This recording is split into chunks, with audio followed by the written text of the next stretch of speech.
Dengar, dapat dengar. Kalau dapat dengar suara dia, maksudnya dapat dengar suara saya. Dan kita pun dapat dengar suara daripada Tuhan pagi ini. Amen. Haleluya. Jadi pagi ini kita bersyukur dapat berkumpul dan kita teruskan apa yang telah Tuhan mulakan dalam kehidupan kita. Amen. Untuk Pastor Daniel dan juga Mina, mereka di Hope Serike, kan? Brother Eliang jemput khas mereka untuk berkhotbah di sana. Kan, dan masa yang sama semalam mereka pergi ke Hope, bersama dengan Hope Sibu lah untuk survey seperti yang Brother Ali kata, kemah kita pada bulan berapa? Julai. Cakap dengan kiri kanan, Julai. Ini tarikh bulan yang sangat penting. Itu bukan bulan cinta, itu bulan kemah. Amin. Ingat bulan cinta, bulan itu bulan kemah. Jangan ingat bulan cinta, itu bulan kemah kita. Jadi pastikan anda siap sedia, kena Julai, Jun sebelum itu. Jadi mungkin kita selepas gawai ke apa, tapi Julai kita harus sedia, okay, untuk booking. Patut awal lah nak booking hotel ke, booking transport ke sana nanti. Amin. Haleluya. Dan selamat tahun baru Cina kepada Brother Chang, kepada Dr. Elect, keluarga dia ada yang Brother Adelan, selamat tahun baru Cina, Kong Nian, Kong Hi Fat Chai. Ada lagi yang ada campur-campur Cina nih? Ada? Mungkin saya terlupa kah? Tapi boleh ucapkan selamat tahun baru Cina yang akan datang, okay? Yang tidak lama lagi, 7 hari, 6 hari. Jadi kita percaya Tuhan akan memberkati mereka. Amin. Haleluya. Mungkin ada yang percaya tahun naga, kan?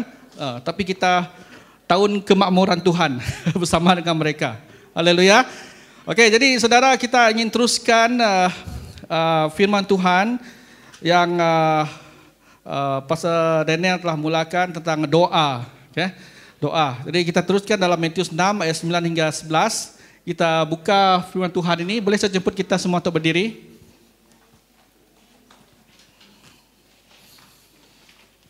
Kita membaca daripada ayat 6 sehingga 13.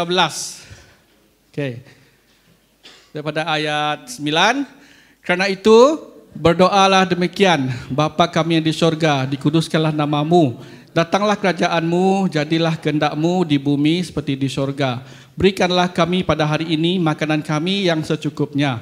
Dan ampunilah kami akan kesalahan kami, seperti kami juga mengampuni orang yang bersalah kepada kami. Dan janganlah membawa kami ke dalam percobaan, tapi lepaskan kami daripada yang jahat. Karena Engkaulah yang punya kerajaan dan kuasa dan kemuliaan sampai selama-lamanya. Amin. Mari kita berdoa.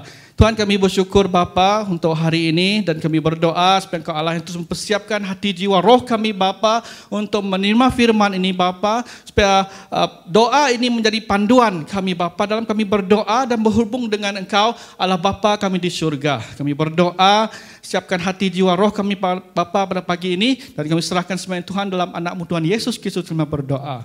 Amin. Haleluya. Jadi ini adalah doa, bahagian yang sangat penting dalam kehidupan orang Kristian. Dia tak boleh dipanggil Kristian kalau dia tak berdoa. Tahu tak betapa pentingnya doa itu? Karena doa itu adalah cara orang Kristian untuk berhubung dengan Kristus. Kan? Kita sebagai pengikut Kristus, kita harus berdoa. Berdoa kepada Kristus, berdoa kepada Bapa kita di surga. Oleh itu, Yesus ajar murid-muridnya dalam Matius 6 ayat 9 hingga 13 ini tentang berdoa. Tapi kita akan mengambil satu bahagian, ya. Satu bahagian daripada doa ini, yaitu bahagian ayat yang ke-10. Datanglah kerajaanmu, jadilah kehendakmu di bumi seperti di surga. Matius yang ke-6 ayat 10. Datanglah kerajaanmu, jadilah kehendakmu di bumi seperti di surga. Ya. Oleh itu tajuk pada pagi ini ialah berserah kepada Tuhan. Ya. Berserah kepada Tuhan. Pagi ini kita akan menceritakan, nanti ya cerita lain-lain. Bercerita tentang berserah pada Tuhan bermaksud yang pertama, benarkan Tuhan memerintah hati kita. Nampak tak? Kalau tak nampak perlu tukar cermin mata. Kalau nampak, puji Tuhan. Okay, so yang pertama tu, benarkan Tuhan memerintah hati kita. Dalam ayat yang ke-10, datanglah kerajaanmu. Fokus. Kerajaan. Kalau dah ada kerajaan, maksudnya mesti ada raja. Kalau ada raja, maksudnya ada kerajaan. Amin. Kan awal-awal ni kita TV, kat radio semua umumkan tentang raja baru negara kita. Siapa dia? Raja Raja Ibrahim Iskandar yang daripada Johor kan. Ini giliran dia pula memerintah. Jadi kita dah ada yang sempat melihat pentabalan. Penabalan ke pentabalan? Penabalan. Pentabalan. Raja kita yang baru yaitu Raja Ibrahim Iskandar. Okay. Daripada Johor. Yang ke-17. Ingat 17. Dan sebelum itu adalah Raja siapa? Riyauddin. Jangan salah sebut. Itu yang benar sebut tadi. Abdullah. Okey, saya pun belum rujuk. Tapi apa yang saya tahu ialah saya tak mau sebut sembarang salah nanti. Okey, karena ini dia rekod. Okey. Cuma apa yang telah dia lakukan lalui sejak 5 tahun yang lepas adalah satu yang luar biasa. Tak pernah Agong ada berganti-ganti Perdana Menteri waktu itu kan. Jadi dia menggunakan hikmat dan sepercaya dari Tuhan untuk meneruskan rencana Tuhan untuk negara kita. Amin.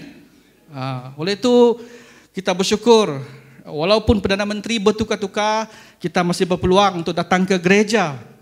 Memuji Tuhan bersama seperti hari ini. Sampailah hari ini. Amen. Sebenarnya dia boleh buat arahan pun. Dia buat polisi ke, dilarang ke gereja. Jadi semua orang pun tak dapat ke gereja. Tapi Tuhan menggunakan raja kita. Menyampaikan mesej dia, berita baik dia. Dan kita bersyukur dengan raja yang dahulu itu, dia ada buat jelajah Borneo kan, Pan Borneo daripada Senakan, bukan Senakan, KK, Tawau, betul kah? So dia menggunakan kereta, dia memandu bersama dengan pengiring dia ke Miri, ke Sibu, lepas tu ke Kapit tidak? Tak ada ke Kapit, ke Sibu je dah tu pergi Kuching. Jadi dalam perjalanan tu ramai orang yang teruja, nak bergambar, berlambaikan tangan, nak ucapkan daulat tuanku, daulat tuanku. Jadi sampai mereka bercakap seperti dengan raja tu, dia kata beta sebenarnya nak bercakap dengan tuanku. Beta, bukan bita ni. Beta ni besar gelaran beta. Itulah rakyat kita Sabah Sarawak. Dia tak biasa menggunakan perkataan diraja ni. Okay? Jadi apabila rakyat Sabah Sarawak ni begitu teruja, saya dapat terbayangkan umat Israel cukup teruja, excited lah. Apabila Yesus datang ke Jerusalem. Amin. Apabila Yesus datang ke Jerusalem, semua orang cukup excited, teruja. Okay? Mereka letak semua jubah mereka letak daun-daun palma mengiringi Yesus datang ke Jerusalem kerana mereka mahu untuk mengangkat Yesus sebagai raja. Mereka yang akan membebaskan mereka daripada pemerintahan Rom.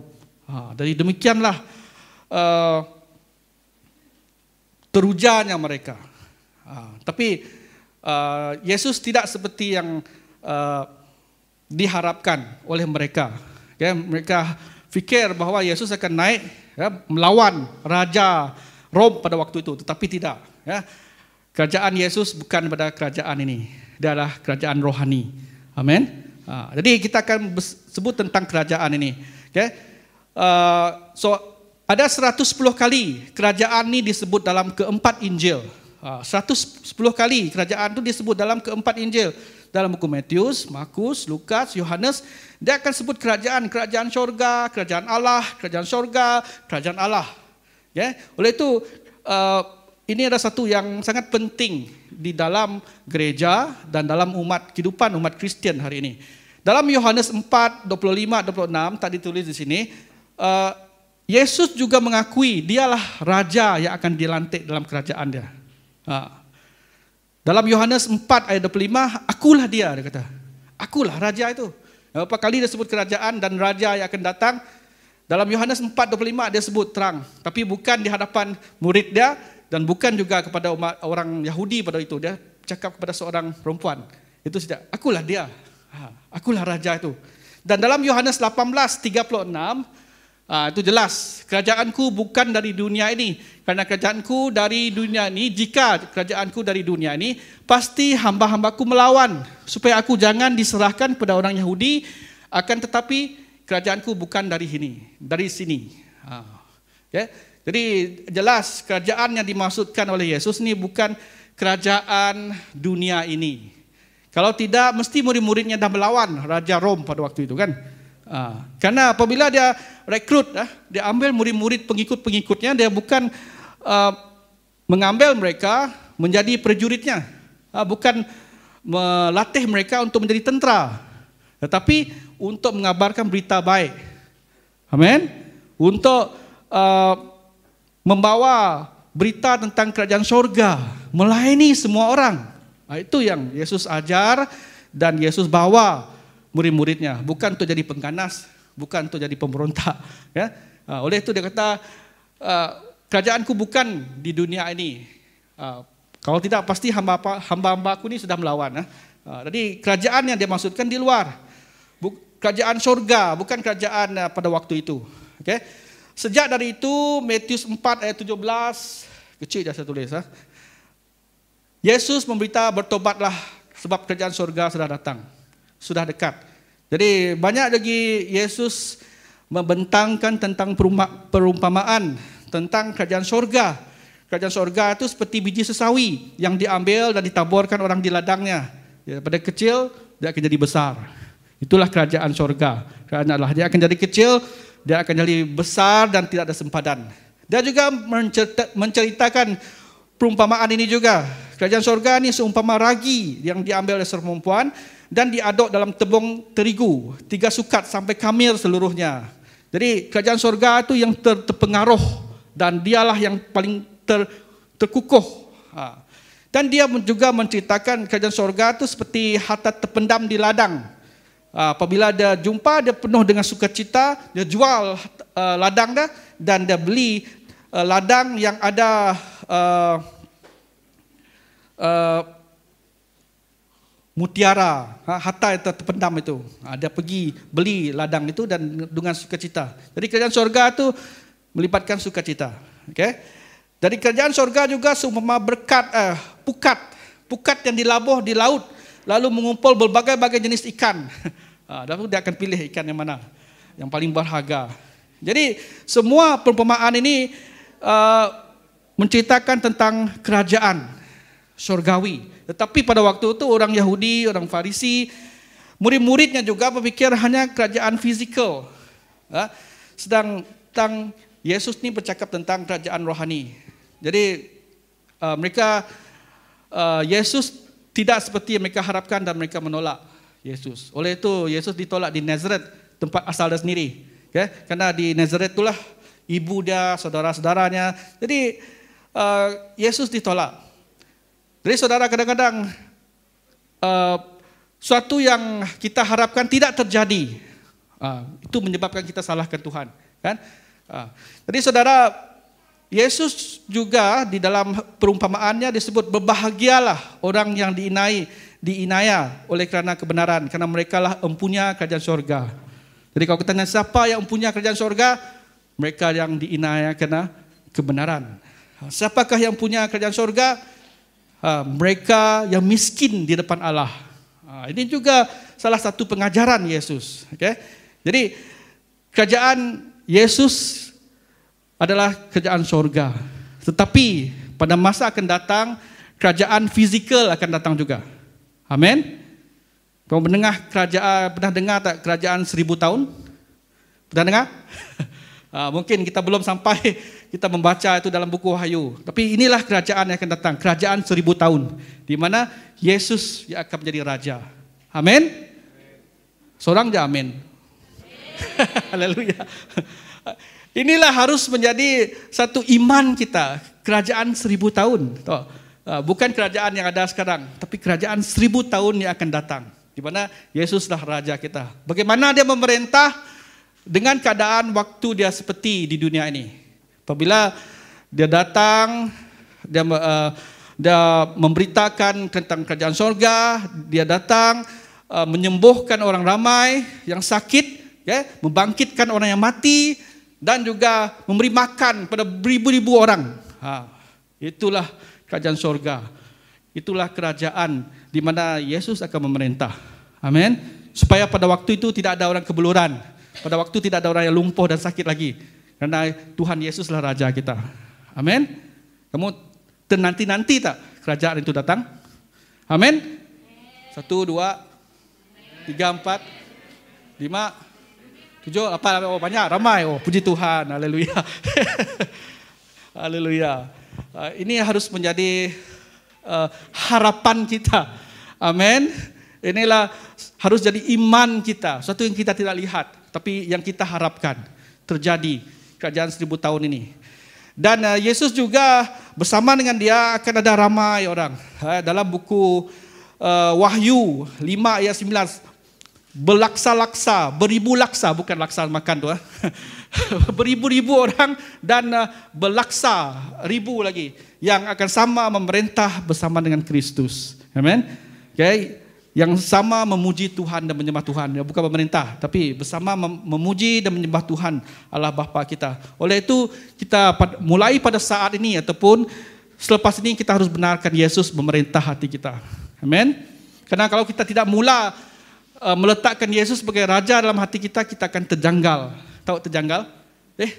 Selama ini saya memerintah, kan? Mengapa pula Yesus? Jadi hari ini berkata pada orang sebelah, Yesus Raja dalam hidup Anda. Benarkan Yesus menjadi Raja dalam hidup kita. Amin. Biarkan dia memerintah hidup kita. Apabila Yesus memerintah hidup kita, maka kerajaan Allah itu sudah ada di tengah-tengah kita. Amin. Haleluya. Dan yang akan datang kerajaan 1000 tahun. Itulah yang kita nantikan. Dan itulah pengharapan kita. Amin. Saya telah meletakkan Yesus itu dalam kehidupan saya sejak Mei 93. Ada yang dah lahir? Dah lahir lah. Okay. Saya meletakkan Yesus dalam hidup saya dan sejak pada itu saya tidak pandang belakang lagi. Walaupun ada cerita pandang belakang, saya tak pandang belakang lagi. Tapi sejak saya terima Yesus dalam hidup saya tak pandang belakang lagi. Walaupun ada cerita pandang belakang. Dan saya merangkak, saya berdiri, saya berjalan bersama dengan Tuhan Yesus. Amin. Haleluya. Bagaimana dengan Anda pada hari ini? Andakah merangkak berjalan bersama dengan Tuhan Yesus? Coba kita tayangkan lirik lagu ni. Lirik lagu ni je. Ada buka-buka loh. Kan ada lagu ni. Ini aku, semua milikku, ku serahkan padamu, Tuhan. Penyesalan dan kebanggaan, suka dan duka, semua ku serahkan. Lagi. Yang telah lalu, yang akan datang, hasrat dan harapan yang terbayang, masa depan dan rencanaku, semua ku serahkan dalam tanganmu. Lagi. Ku persembahkan hidupku kepadamu, Tuhan, untuk kemuliaan-Mu. Ku berikan hidup ini sebagai persembahan yang berkenan padamu. Tahu siapa penulis dah? Maria? Shandy. Shandy ke Sandi? Dulu belum bertobat kita panggil dia Shandy. Tapi setelah bertobat kita panggil dia Sandi. Betul? Kan? Dulu Shandy. Kan ada IT nama Shandy. Ya. Tapi sekarang kita panggil dia Sandi. Ya. Maria Sandi. Belum tukar nama. Okey. Jadi dia menulis lagu ini sebagai tanda penyerahan. Dan lagu ini sudah 30 tahun. Sejak 93 saya serahkan diri saya pada Tuhan, letakkan Yesus itu sebagai raja dalam hidup saya sudah mula kenal lagu ini. Jadi lagu ini cukup begitu lama sudah. Ya, tapi boleh cek lah, tak tahu memang lagu ini lah saya nyanyi dulu. 93. Maksudnya lagu itu lebih awal. Dengan album dia. Boleh Google. Maria Shandy. Dulu Shandy. Ali dengan saya dulu sebut dia Shandy. Tapi selepas bertobat kan panggil dia Shandy. Okey. Syarukan. Okey, jadi saudara, demikian kerajaan Allah boleh ubahkan kehidupan kita. Amin. Kalau kita lihat pada lirik lagu ini, balik.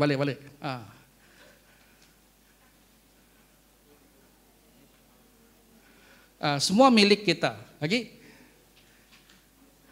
Ini penyesalan dan kebanggaan. Dia ada sesuatu yang saya sesal, ada yang menyebabkan kebanggaan kita. Sejak 30 tahun dah kenal Tuhan, memang banyak kebanggaan. Dan pada masa yang sama ada banyak penyesalan juga.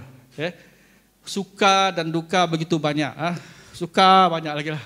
Dan ada juga duka. Apabila akhir-akhir 2-3 tahun, 5 tahun ini banyak duka-duka pula. Tetapi sukacita Tuhan melebihi semuanya. Okay? Next. Masa depan dan rencana kita, semuanya kita serahkan pada Tuhan. Amin. Jadi ramai kita di sini yang sudah kenal lama Tuhan 30 tahun, 20 tahun, yang akan 10 tahun, 5 tahun akan datang, kita serahkan masa depan dan rencana kita pada Tuhan. Amin. Karena saya tidak pernah menyesal meletakkan Yesus itu dalam hidup saya. Amin. Dan saya percaya Anda juga tidak akan menyesal. Dia kata penyesalan Anda, kebanggaan Anda hanya dalam Tuhan Yesus. Amin. Oleh itu berikan masa depan, rencana Anda itu kepada Tuhan dan tindakan Anda menyesal tentang apa yang telah Anda berikan pada Tuhan. Amin. Biarkan dia menjadi persembahan kita pada Tuhan, Allah yang hidup. Kerajaan surgawi yang kita nanti-nantikan itulah harapan kita. Amin. Kita hidup dalam iman dan harapan kita kepada kerajaan surga yang diberitakan oleh Tuhan Yesus ini. Amin. 2000 tahun Tuhan Yesus dah beritakan. Mari kita sama-sama nantikan dia. Amin. Persiapkan hati kita. Haleluya. Amin. Haleluya. J.I. Packer, dia kata kerajaan Allah ni bukan satu tempat, tetapi ia merupakan satu perhubungan, perhubungan kita dengan Bapa kita di syurga. Okay? Kerajaan Allah ni bukan satu tempat ataupun lokasi di mana anda boleh share location, kan? Tapi adalah hubungan pribadi kita dengan Tuhan. Amen. Kalaulah kerajaan Allah itu adalah location, anda boleh share dengan kawan-kawan. Gereja boleh share, kan? Supaya kamu boleh datang ke gereja bersama. Okay? Tapi kerajaan Allah lebih dari itu. Amin. Dia adalah perhubungan. Katakan orang sebelah kita, kerajaan Allah adalah perhubungan anda dengan Tuhan. Dia bukan setakat tempat, dia bukan setakat lokasi, ya? Tetapi dia adalah perhubungan kita dengan Tuhan. Oleh itu seperti saya dorong kita ialah untuk kita berikan hati hidup kita pada Tuhan. Haleluya. Ada dua perkara yang saya ingin kita berikan kepada Tuhan. Jadi sebelum itu, dalam Yohanes 3 ayat 3, Yesus menjawab, katanya, aku berkata kepadamu sesungguhnya jika seorang tidak dilahirkan kembali, ia tidak dapat melihat kerajaan Allah. Seperti saya kata, kerajaan Allah, kita tidak akan dapat melihatnya kalau tidak lahir kembali. Tanda-tanda orang lahir kembali ini adalah perubahan dalam hidupnya. Di dalam Yohanes 3 ini ada seorang yang bernama Nikodemus. Nikodemus ni adalah pemimpin agama Yahudi dan dia juga orang benar tapi orang Farisi. Karena dia nak tahu kebenaran, maka dia turun jumpa Yesus pada waktu malam. Tengok malam kan, ada lampu pula, ada bulan. Jadi dia datang pada waktu malam supaya dia tidak diinaya oleh pemimpin orang Yahudi lain. Jadi dia tanya, apakah kebenaran itu? Okay? Macam mana masuk kerajaan syurga? Dia kata kamu harus dilahirkan kembali. Okay? Harus dilahirkan kembali. Lepas tu dia tanya balik, macam mana saya yang dah tua ni, dia kata tua bangka ni, boleh dilahirkan kembali? Daripada rahim ibu lagi, dia kata. Kamu ni, dia kata, pemimpin agama Yahudi, dia kata, tapi tak tahu apa-apa. Ada Yesus tegur dia ataupun perli dia. Kamu ni pemimpin Farisi lagi, tapi tak tahu. Dia kata, apa dilahirkan oleh air harus dilahirkan oleh roh juga. Oleh itu, dilahirkan kembali dalam roh ini bermaksudnya perubahan rohani yang berlaku dalam hidup kita. Kita ada iman yang baru. Yang lama sudah berlalu, yang baru sudah datang. Okay? Tanda-tanda lahir kembali, born again, kalau disebut tu, tutur kata kita sudah berubah. Amin. Tindak tanduk kita pun dah berubah. Tahu tanduk kita? Dulu ada tanduk, sekarang tak ada tanduk lagi. Jadi tindak tanduk pun dah berubah. Cara berfikir pun sudah berubah. Itu tanda orang lahir balik. Lahir kembali. Yang sudah, nafasnya pun sudah berubah. Dulu selalu bau asap. Bau asap, bau arak. Sekarang sudah fresh, bau Colgate. Bau apa lagi? Bau kopi, bau teh. Bau kecap. Ada juga bau kecap. Okey lagi tu. Tapi perkara-perkara lain yang tidak boleh merosakkan tubuh, tidak lagi dihidu oleh suara, oleh nafas. Biarkan itu jadi nafas hidup Tuhan di dalam hidup kita. Seperti lagu kita, nafas. Biar nafas kita penuh harum, memuji dan menyembah Tuhan. Itulah born again. Amin. Itulah dilahirkan kembali. Kehidupan lama dan kehidupan baru.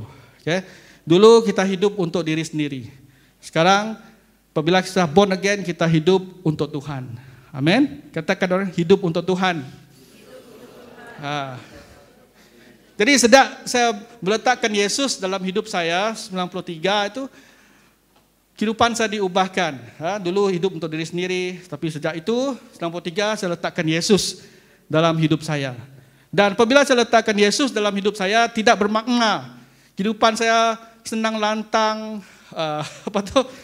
sukacita tidak ada. Sampai ada sekali saya nyanyi lagu terbalik, sukacita di hatiku, sukacita di kakiku. Terlalu excited, teruja. Sukacita di hatiku, sukacita di kakiku. Ada semua di kakiku pula. Cuma beberapa orang je perasan. Sebab apabila teruja ni, excited, lagu pun dapat salah. Jadi seperti saya kata, born again, lahir kembali. Dalam Yohanes 3 ayat 3 itu, jika seorang tidak dilahirkan kembali, tidak dapat lihat kerajaan Allah. Amin. Untuk lihat kerajaan Allah, kita perlu born again. Kita harus dilahirkan kembali, seperti saya kata, perubahan rohani di dalam hidup kita. Ada dua perkara yang Tuhan mau lakukan, kita memberi keutamaan. Dalam Matius 6 ayat 33, carilah dulu kerajaan Allah dan kebenarannya, maka semuanya akan ditambahkan kepadamu. Kita cari kehendak Tuhan daripada kehendak dunia ini. Kehendak dunia dia dah begitu banyak. Tapi carilah kehendak Tuhan, maka dia akan ditambahkan dalam hidup kita. Kalau saya nak ikut kehendak dunia begitu banyak, dia ni berubah-ubah ikut zaman.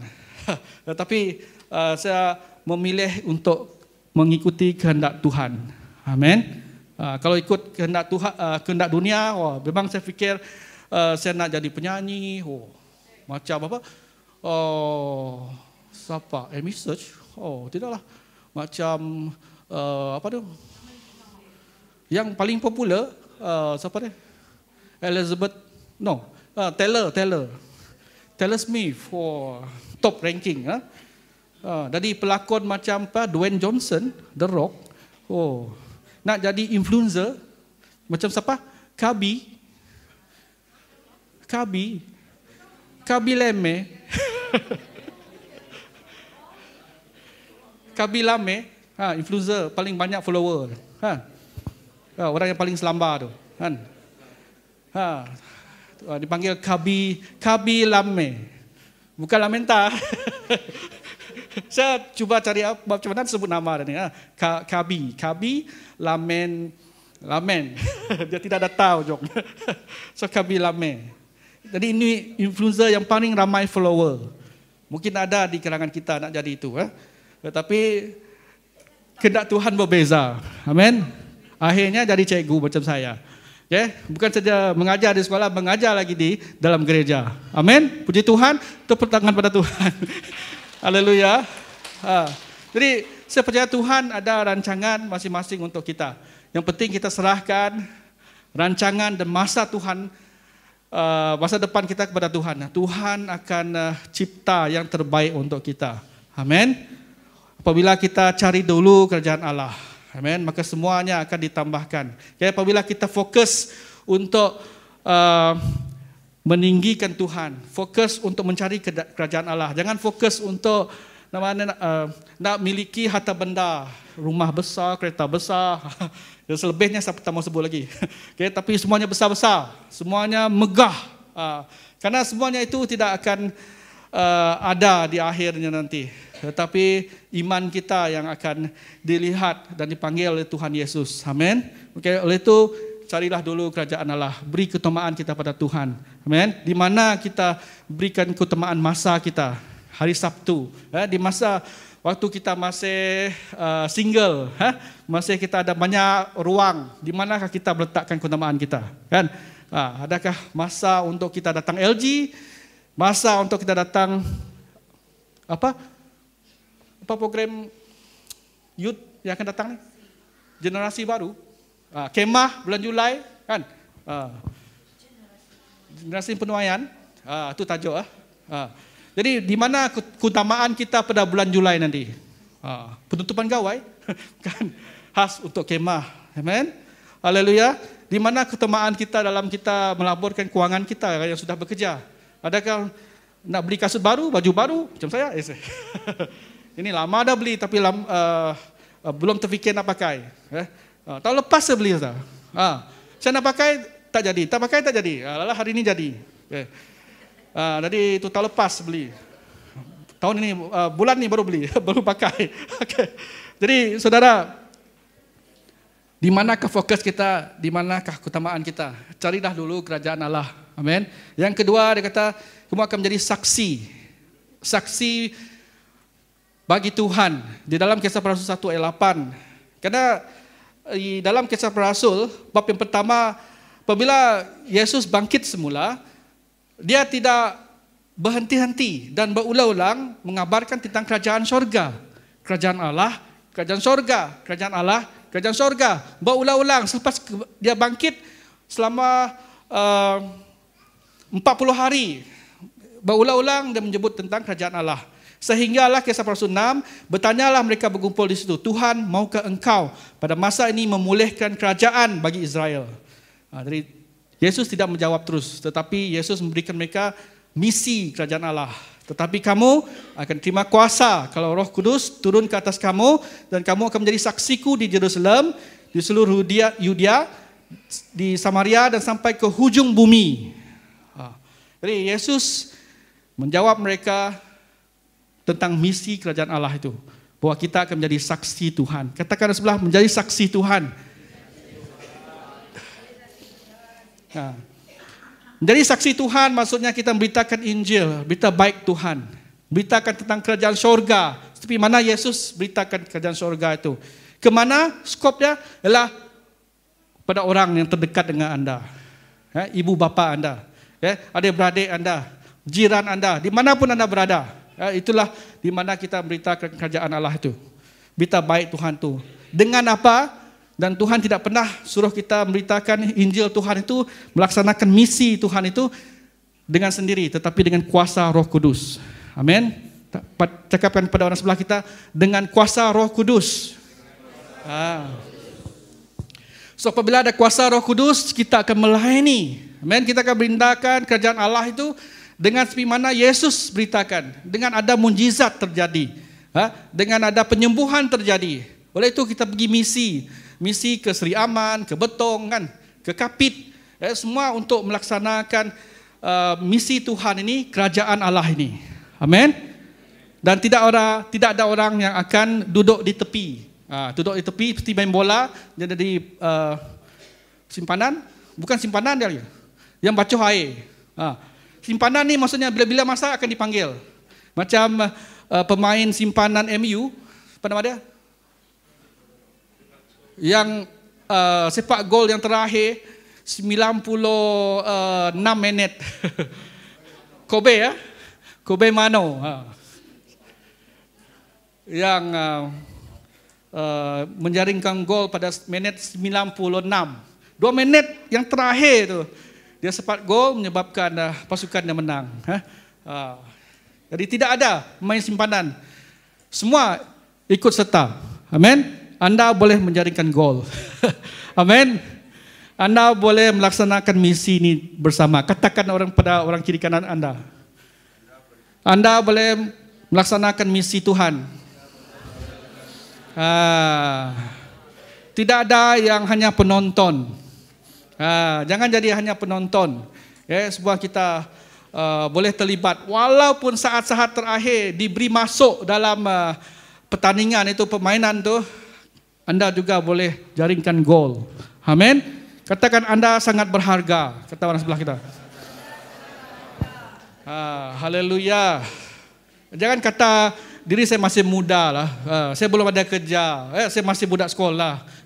Semua boleh terlibat. Katakan orang kini boleh terlibat semua. Jangan cakap saya masih single ataupun saya ni seorang wanita, tak boleh. Kita semua boleh terlibat dan kita boleh menjadikan gol untuk Tuhan. Amin. Haleluya. Kita boleh terlibat bersama pada saat-saat akhir dan kita menjaringkan gol. Gol itu adalah jiwa diselamatkan. Amin. Berapa gol di Betong, berapa gol di Seri Aman, berapa gol di mana Kapit, berapa gol di Sibu, Sarike, adalah jiwa-jiwa yang diselamatkan. Amin. Itulah kerajaan Allah yang kita ingin bina, yang kita ingin bangunkan, yang kita ingin sambut sejak Yesus memberitakan ini. Okay? Jadi inilah kisah para rasul. Okay? Dan yang kedua, membenarkan kehendak Tuhan terjadi dalam hidup kita. Dalam ayat yang ke-10, datanglah kerajaanmu. Ini bahagian pertama yang saya sebut. Yang kedua ini, jadilah kehendakmu di bumi seperti di syurga. Saya sebut tentang kehendak kita. So yang pertama, membenarkan kehendak Tuhan. Membenarkan kehendak Tuhan terjadi.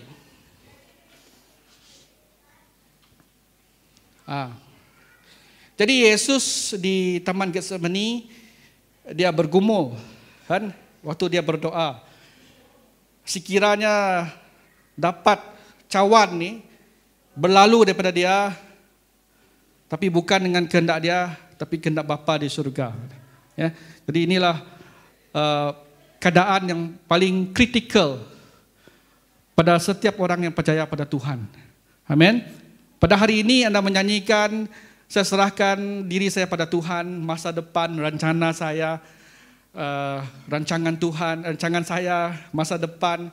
Tapi apabila kita diuji di Taman Getsemani ini seperti seperti Yesus, adakah kita membenarkan kehendak Tuhan ke membenarkan kehendak kita? Kalau Yesus membenarkan kehendak dia, maka kita tidak dapat diselamatkan. Karena hanya ada satu jalan, yaitu jalan melalui Tuhan Yesus. Amin. Jadi Tuhan Yesus datang seperti manusia, sepenuhnya manusia. Dan sama seperti kita juga. Kita tidak mau diseksa, kan? Kita tidak mau disesah. Dalam ayat, dalam buku firman Perjanjian Baru disebut disesah. Kalau Iban, kalau lain itu tesah tu. Maksudnya diperinsak. Tidak ada orang yang mau diludah, diseksa. Karena waktu itu Yesus dah bayangkan suatu yang akan berlaku seperti ini apabila dia pergi ke Jerusalem. So di Taman Getsemani itu dia sujud berdoa. Ya Bapakku, jikalau sekiranya mungkin cawan ini berlalu daripadaku, tapi janganlah seperti yang Engkau kendaki, melainkan seperti yang Engkau kendaki. Seperti yang aku kendaki, tapi seperti yang Engkau kendaki. Amin. Jadi saudara, mungkin banyak kali ini berlaku dalam hidup kita. Ini banyak sekali berlaku dalam hidup saya. Ya. Sejak apabila habis tamat pengajian, nak menganggur, atau bekerja, ya, apabila dah bekerja, dah ada duit sikit, nak beli itu, nak beli ini, apabila dah beli itu, dah beli ini, nak beristeri pula. Nak beristeri, dah beristeri, nak beli itu, nak beli ini juga. Dah tu nak itu, nak ini lagi. Apabila nak pension, lagilah banyaknya rancangan-rancangan duniawi ni. Tapi seperti yang saya kata, biarkan ini menjadi satu keadaan dalam hati kita. Kan orang kata dalam hati ada taman. Jangan letak taman Reservoir Park ke, taman apa? Taman Sahabat ke. Pastikan taman dalam hati kamu adalah Taman Getsemani. Taman Getsemani dalam hati kamu. Amin. Jangan Taman Sahabat. Taman apa lagi? Reservoir Park. Taman apa? Taman Putri. Macam taman. Taman Bukit Bintang. Banyak kita taman. Tapi biarkan ya Taman Getsemani, di mana kita bergumul dengan Tuhan. Dan akhirnya Tuhan yang menang. Seperti yang Engkau kendaki. Amin. Seperti saya kata, saya tak pernah menyesal apabila saya berdoa seperti ini. Seperti yang Engkau kendaki. Walaupun banyak, sekiranya boleh berlalu, biarlah berlalu. Tetapi Tuhan tak biar kami berlalu. Kamu harus lalui juga. Kamu harus melalui kesedihan itu juga. Kamu harus melalui kekelaman. Seperti dalam buku Mazmur itu. Dan akhirnya biarkan kehendak Tuhan yang terjadi. Amin. Pagi ini saya terkejut. Saya tengok, apa waiter ni macam saya kenal je muka dia. Ini mengingatkan saya muka seseorang yang sudah yang sudah bersama dengan Tuhan. Awal betul. 30-an umur dia sudah mendahului kita pergi ke surga. Jadi saya terkejutlah. Tapi puji Tuhan sebab dia dah pergi ke Bapa kita di surga dengan lebih awal. Jadi saudara, dan apabila dia pergi kepada Bapa di surga, keadaan dia memuji Tuhan, keadaan dia menyembah Tuhan dan dia percaya pada Tuhan. Amin. Jadi itulah yang diimpi-impikan. Ada seorang yang mengatakan Jim Elliot, dia kata Jim Elliot ni missionary ya. Alamak, dah datang dah. Okay. Yang dibunuh di selatan Amerika oleh Indian asli. Dia berdoa, dia kata doa adalah bukan untuk umur panjang, tapi untuk hidup yang penuh seperti Tuhan Yesus. Amin. Dia berdoa bukan untuk umur yang panjang, tapi dia berdoa untuk hidup yang penuh. Pada saat kita sudah penuh memuji Tuhan, bawa aku terus datang pada Tuhan. Amin. Ali, haleluya. Amin. Pada saat kita sangat penuh memuji dan membaca Tuhan, melakukan misi Tuhan, bangunkan gereja Tuhan, Tuhan ambil kita balik. Oh, haleluya. Itulah saat-saat yang diimpikan setiap orang yang percaya, setiap orang yang berharap kepada Tuhan. Amin. Jangan waktu kita sudah jauh dari Tuhan dan dah tak pandai nak berdoa lagi. Okey, sudah sakit sana sakit sini. Tapi saudara, seperti doa Jim Elliot ini ya, seorang missionary. Dia doa bukan untuk umur panjang, tapi dia doa untuk hidup yang penuh. Amin. Haleluya. Seorang yang bernama Josh Muller. Dia kata macam mana nak efektif dalam hidup. Dia kata dia akan lebih efektif kalau dia ambil 1 jam untuk berdoa dan 4 jam untuk bekerja, berbanding dengan 5 jam bekerja. Dia akan lebih efektif kalau dia 1 jam berdoa dan bekerja, berbanding dengan 5 jam bekerja. Maksudnya bekerja tapi tidak ada masa ada berdoa. Jadi saudara, doa ni sangat penting. Amin. Oleh itu, benarkan kehendak Tuhan terjadi dalam hidup kita. Haleluya. Bukan seperti yang kita kenaki, biarkan kehendak Tuhan itu terjadi dalam hidup kita. Oke, yang kedua itu melakukan kehendak Tuhan. Dalam Matius 7 ayat 21, bukan setiap orang yang berseru pada Tuhan, Tuhan akan masuk ke dalam kerajaan sorga, melainkan dia yang melakukan kehendak Bapa-Ku di sorga. Amin. Haleluya. Jadi benarkan kehendak Tuhan itu terjadi dalam hidup kita. Okay. Doa ini Pastor Greg Laurie mengatakan, Laurier, bukan Laurier. Okay. Doa ini adalah menundukkan tunduk kepada jalan Tuhan dan bukannya jalan kita. Doa akan membawa kita untuk tunduk kepada jalan Tuhan dan bukannya jalan kita. Okay? Jadi saudara, biarkan kehendak Tuhan terjadi dalam kita melakukan kehendak Tuhan. Ada satu cerita dalam Alkitab, dalam Kejadian 50:20. Ini cerita tentang Yusuf. Jadi di dalam kehidupannya dia telah diinaya, dijual oleh abang-abangnya, dan sewaktu dia diselamatkan masuk dalam dan dibawa bekerja bersama dengan Polipar, dia diinaya juga. Datuk dilempar ke dalam penjara. Dan di penjara pun dia diinaya, tetapi akhirnya dia diselamatkan dan menjadi Perdana Menteri. Itulah keadaan hidup Joseph ataupun Yusuf ini. Jadi pada waktu itu dia bertemu dengan abang-abang dia. Dia bertemu dengan abang-abang yang pernah menginaya dia. Dari waktu itu, memang kamu telah mereka-rekakan yang jahat terhadap aku, tetapi Allah telah mereka-rekakannya untuk kebaikan, dengan maksud melakukan seperti yang terjadi sekarang ini, yaitu memelihara hidup suatu bangsa yang besar. Amin. Jadi oleh itu saudara jangan khawatir, okay? Jangan kita bimbang dengan keadaan yang jahat yang mungkin berlaku pada kehidupan kita. Karena kita berfikir semua itu direka untuk jahat, tetapi sebenarnya Tuhan merekakannya untuk kebaikan kita. Amin. Tuhan merekakan kesusahan, Tuhan merekakan cabaran, Tuhan merekakan halangan untuk menjadikan dia suatu kebaikan bagi kita.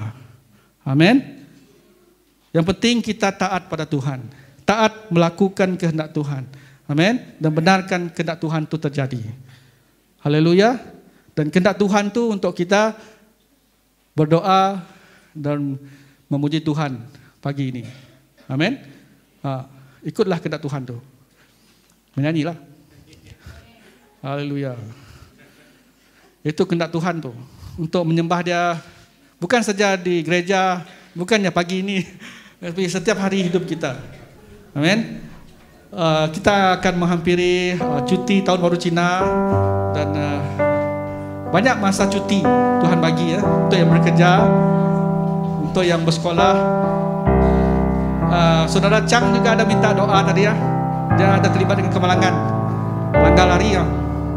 Kita berdoa supaya Tuhan sembuhkan dia, supaya Chinese New Year ini dia cuti, sembuh, boleh kerja baru lah. Amen. Saudara kita Chang tu. Haleluya. Lagu kita yang pertama tadi lah.